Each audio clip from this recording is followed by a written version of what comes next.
এটা মাত্ৰ উৰা বাতৰি আৰু এটা উৰা বাতৰিয়ে কেইবাখনো হৰ থান বান কৰি পেলালে এটা উৰা বাতৰিৰ ফলতেই এটা ভয়ংকৰ ৰেল দুৰ্ঘটনা সংঘটিত হ'ল এটা উৰা বাতৰিয়ে কিমান পৰ্যায়লৈ যাব পাৰে আপোনাৰ দৈনন্দিন জীৱনৰ ক্ষেত্ৰতেই হওক অথবা আপোনাৰ জীৱনটোৰ ক্ষেত্ৰতেই হওক যদি আপুনি উৰা বাতৰিক বিশ্বাস কৰে যদি আপুনি উৰা বাতৰিক ফহিয়াই নাচায় যদি আপুনি উৰা বাতৰিক পুংখানুপুংখভাৱে জানিবলৈ চেষ্টা নকৰে প্ৰকৃতাৰ্থত ঘটনাটো সঁচা হয় নে নহয় তেনেহলে আপুনি মৃত্যুৰ মুখতো পৰিব পাৰে আপোনাৰ জীৱনৰ ক্ষেত্ৰত অথবা আপোনাৰ দৈনন্দিন জীৱনৰ ক্ষেত্ৰত ভয়ংকৰ অসুবিধাৰ ভয়ংকৰ বিপদৰ সন্মুখীন হ'ব পাৰে কেৱল মাত্ৰ এটা উৰা বাতৰি আৰু এটা উৰা বাতৰিৰ ফলতেই সংঘটিত হ'ল ভয়ংকৰ এটা ৰেল দুৰ্ঘটনা যে ৰেল দুৰ্ঘটনাত এগৰাকীকৈ প্ৰায় বৰ্তমান সময়লৈ চৰকাৰী তথ্য অনুসৰি 13 গৰাকীকৈ অধিক ব্যক্তি মৃত্যুৰ মুখত পৰিছে কেৱল মাত্ৰ এটা উৰা বাতৰি আৰু আজিৰ প্ৰেক্ষাপটত যদিহে আপুনি উৰা বাতৰিক বিশ্বাস কৰে তেনেহলে প্ৰতিটো মুহূৰ্ততেই হয়তো আপুনি বিপদৰ সন্মুখীন হ'বলগীয়া হ'ব পাৰে আপোনাৰ জীৱনৰ ক্ষেত্ৰতেই হওক অথবা আপোনাৰ কৰ্মস্থলীৰ ক্ষেত্ৰতেই হওক অথবা আপোনাৰ অন্য কিছু বিষয়বস্তুৰ ওপৰতেই হওক যদিহে আপুনি উৰা বাতৰিক প্ৰাধান্য দিয়ে যদিহে আপুনি উৰা বাতৰিক আগস্থান দিয়ে তেনেহলে আপুনি ভাবি থব আপুনি বুজি লব যে আপোনাৰ বিপদ অনিবাৰ্য তেনে ঘটনাই সংঘটিত হৈছে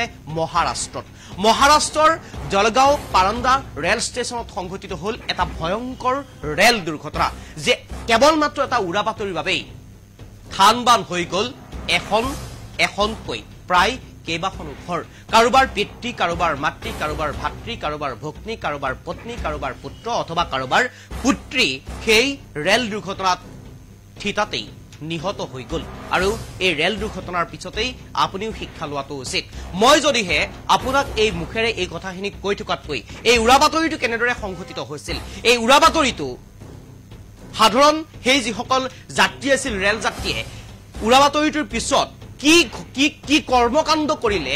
হেয়া যদি মই কিছু পৰিমাণে চেষ্টা কৰিছো এনিমেশনৰ সহায়ত দেখুৱাবৰ কাৰণে মই পিচিআৰ টিমক মই লগে এলইডিত দেখুৱাবৰ কাৰণে আহ্বান জনাম এলইডিত যদি পিচিআৰ টিমক মই অনুৰোধ কৰিম সেই দৃশ্যাংশটো যদি দেখুৱাই দিয়ে দুখন ট্ৰেইন অৰ্থাৎ দুখন ৰেল এখন ৰেল আছিল কৰ্ণাটকা এক্সপ্ৰেছ আৰু আনখন আছিল পুষ্পক এক্সপ্ৰেছখনত যাত্ৰা কৰি আছিল শ যাত্ৰী তেনে এটা প্ৰেক্ষাপটতেই এটা উৰা বাতৰি সংঘটিত হৈছিল এটা উৰা বাতৰি সৃষ্টি হৈছিল যিটো উৰা বাতৰি আছিল যে পুষ্পক এক্সপ্ৰেছখনৰ এটা ডব্বাত জুই লাগিছিল অগ্নিকাণ্ড সংঘটিত হৈছিল আৰু যি অগ্নিকাণ্ডই সমগ্ৰ ৰেলখনকৈ আৱৰি ল'ব এনে ধৰণৰ এটা উৰা বাতৰি সংঘটিত হৈছিল আৰু তাৰ পিছতে শংকিত হৈ পৰিছিল প্ৰতিগৰাকী যাত্ৰী তাৰে ভিতৰত কেইজনমান যাত্ৰীয়ে হঠাতেই ৰেলখন ৰখাবলৈ চেষ্টা কৰিছিল জৰুৰীকালীন ব্ৰেক টানি আৰু সেই সময়তে জৰুৰীকালীন ব্ৰেক টানি যেতিয়া বাৰণ্ডা ৰেল ষ্টেচনত ৰখালে ৰেলখন তেতিয়াই সংঘটিত হ'ল সেই ভয়ংকৰ দুৰ্ঘটনা এখন পুষ্পক এক্সপ্ৰেছ যিখনৰ কথা মই কৈ আছো পুষ্পক এক্সপ্ৰেছখনত যাত্ৰা কৰি থকাৰ সময়তেই সেই উৰা বাতৰিটো বিয়পিছিল আৰু তেতিয়াই ব্ৰেক টানি ৰখাইছিল আৰু সেই সময়তেই সেই শংকিত যিসকল ব্যক্তি আছিল শংকিত যিসকল যাত্ৰী আছিল এটাকৈ এটা ডাব্বাৰ পৰা যিটো ডাব্বাত সেই উৰা বাতৰি বিয়পি পৰিছিল সেই ডাব্বাটোৰ পৰা ৰেলখন ৰখাই দিয়াৰ লগে জপিয়াই দিছিল আৰু সেই মুহূৰ্ততেই আনফালৰ পৰা আহি থকা কৰ্ণাটকা এক্সপ্ৰেছখনে এফালৰ পৰা মহতিয়াই লৈ গৈছিল আটাইকেইগৰাকী যাত্ৰীক সেই সমগ্ৰ কিছু এটা ইমাজিনাৰী দৃশ্য এটা কাল্পনিক এটা দৃশ্য মই বনাবৰ কাৰণে চেষ্টা কৰিছো মই কিছু পৰিমাণে দেখুৱাবৰ কাৰণে চেষ্টা কৰিম এই যিখন ট্ৰেইন মই কিছু বনাই লৈছো এই যিখন প্ৰথম ট্ৰেইনখন এইখন হৈছে পুষ্পক এক্সপ্ৰেছ এই পুষ্পক এক্সপ্ৰেছখন গৈ আছিল আহি আছিল হঠাতে ৰখাই দিয়াৰ লগে আনফালৰ পৰা কৰ্ণাটকা এক্সপ্ৰেছখন আহি আছিল জপিয়াই দিছে মানুহকেইজন উৰা বাতৰি সংঘটিত হৈ জপিয়াই দিছে মানুহকেইজন আৰু জপিয়াই দিয়াৰ লগে এই কৰ্ণাটকাৰ যিখন এক্সপ্ৰেছ যাই আছিল এই কৰ্ণাটকা এক্সপ্ৰেছখনে এই মানুহকেইজনক মহতিয়াই থৈ গৈছিল আৰু তাৰ পাছতেই সংঘটিত হৈছিল সেই ভয়ংকৰ দুৰ্ঘটনাটো যিখন পুষ্পক এক্সপ্ৰেছ আপুনি যদি ভালদৰে লক্ষ্য কৰে সেইফালৰ পৰা আহি আছিল আহি থকাৰ পাছতেই ৰখাই দিছিল লিভাৰডাল টানি ব্ৰেকডাল টানি ৰখাই দিছিল আৰু সেই ৰখোৱাৰ সময়তে জপিয়াই দিছিল যাত্ৰীকেইজন এইফালৰ পৰা কৰ্ণাটকা এক্সপ্ৰেছখন আহি এই যিকেইগৰাকী যাত্ৰী জপিয়াই দিছিল 10-12 জন যি যাত্ৰী জপিয়াই দিছিল সেই যাত্ৰীকেইজনক লগে মুহূৰ্তৰ ভিতৰতেই চুৰমাৰ কৰি থৈ গৈছিল কেইবাও টুকুৰা হৈছিল এগৰাকী ব্যক্তিৰ আৰু কেবা আৰু খণ্ড বিখণ্ড হৈ পৰিছিল প্ৰতিগৰাকী ব্যক্তিৰ শৰীৰ কিয়নো পুষ্পক এক্সপ্ৰেছনৰ পৰা যেতিয়া জপিয়াই দিছিল ব্যক্তিকেইগৰাকী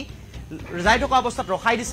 দিয়াৰ সময়তেই জপিয়াই দিছিল শংকাত ইফালৰ পৰা আহি আছিল কৰ্ণাটকা এক্সপ্ৰেছ আৰু ইফালৰ পৰা কৰ্ণাটকা এক্সপ্ৰেছনে গৈ এই জপিয়াই দিয়া যাত্ৰীকেইজনক খুন্দিয়াই মহতিয়াই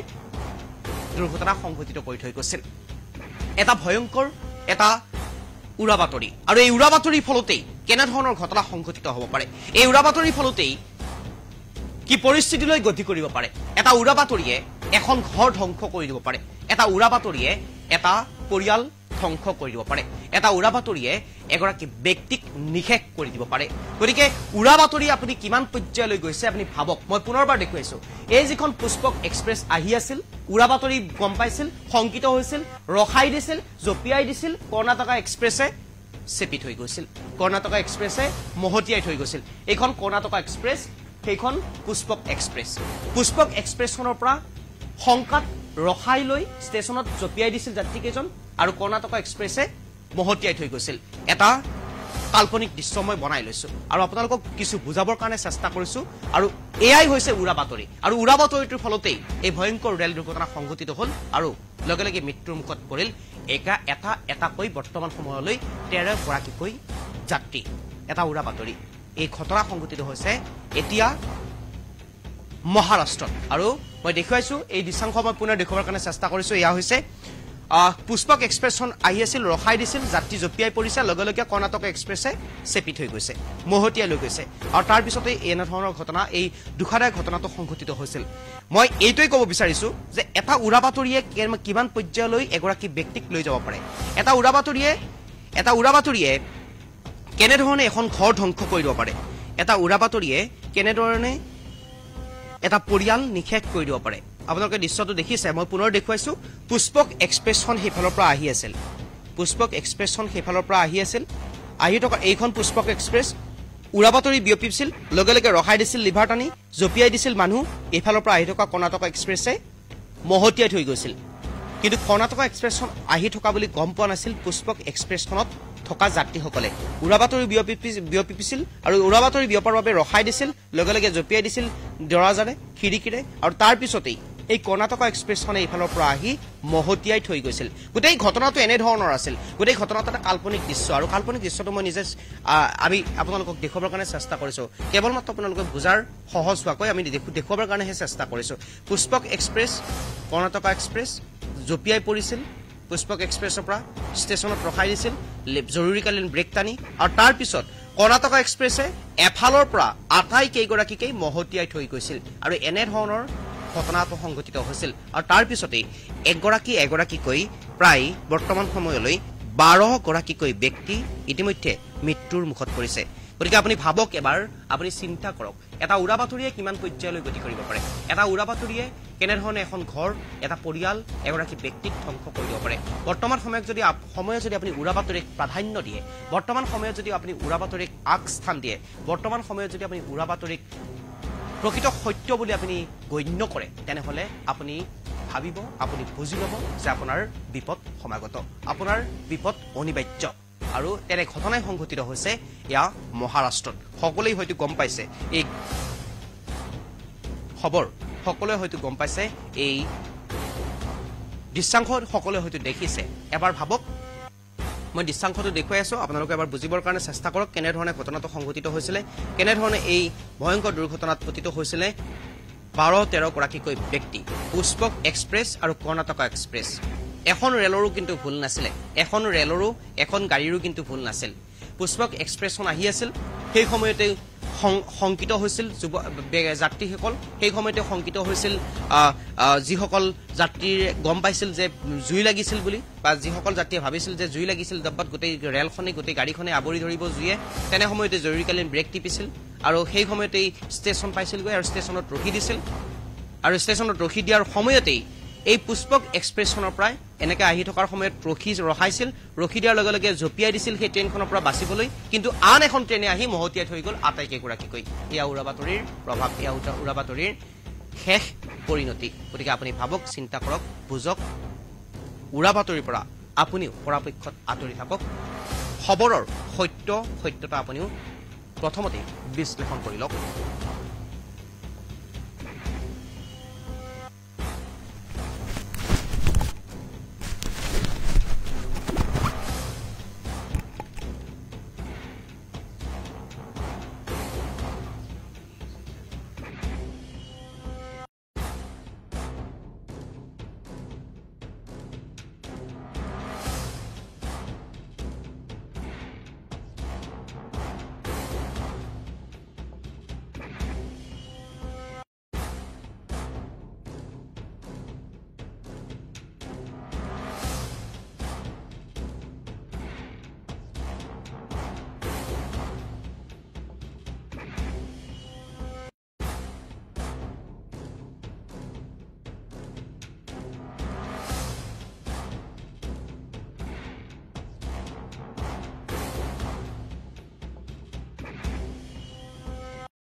সোঁতৰ বিপৰীতে ৰাইজৰ স্বাৰ্থত।